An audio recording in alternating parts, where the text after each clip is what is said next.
ক্ষমা চেয়ে আবারও আইপিএল এর জন্য কলকাতা নাইট রাইডার্স দলে মোস্তাফিজকে ফেরানোর দাবি কেকেআর ভক্তদের। কোনো উপায়ও যদি থাকে মোস্তাফিজকে ফেরানোর, তাহলে সেই প্রসেসিং নিয়ে কাজ করার অনুরোধ কলকাতা ম্যানেজমেন্টদের। যেভাবেই হোক আইপিএল এর আগে কলকাতায় ফেরাতে হবে মোস্তাফিজুর রহমানকে। বিস্তারিত প্রতিবেদনে। বিপদের সম্মুখীনে মোস্তাফিজকেই মনে পড়ল কলকাতাবাসীদের। বিপদ তো বটেই, ঘোর বিপদ ঘটেছে কলকাতা নাইট রাইডার্সের। একের পর এক মহা গুরুত্বপূর্ণ প্লেয়ারকে হারাতে হচ্ছে তাদের। মাথিসা পাথিরানা বা হার্ষিত রানা দলের সবচেয়ে গুরুত্বপূর্ণ বোলার হলেও ইনজুরির কারণে কাউকেই দলে পাচ্ছে না কলকাতা নাইট রাইডার্স।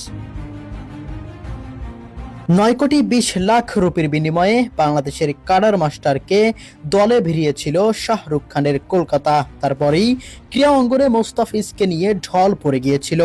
প্রশংসায় পঞ্চমুখ হয়ে মুখরিত মোস্তাফিজুর রহমান, আর এতেই তেলে বেগুনে জ্বলে ওঠেন ভারতের কিছু উগ্রবাদী মানুষেরা।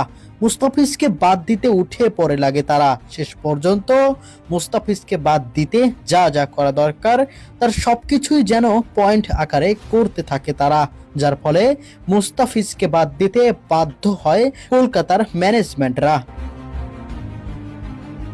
এবার যখন আবারও কলকাতার বিপদের সময় ঘনিয়ে এসেছে, নিয়মের জটিলতায় আইপিএলে প্রতিযোগিতা করা কঠিন আশঙ্কা জেগেছে কলকাতা নাইট রাইডার্স দলের, ঠিক তখনই মনে পড়েছে মোস্তাফিজুর রহমানকে।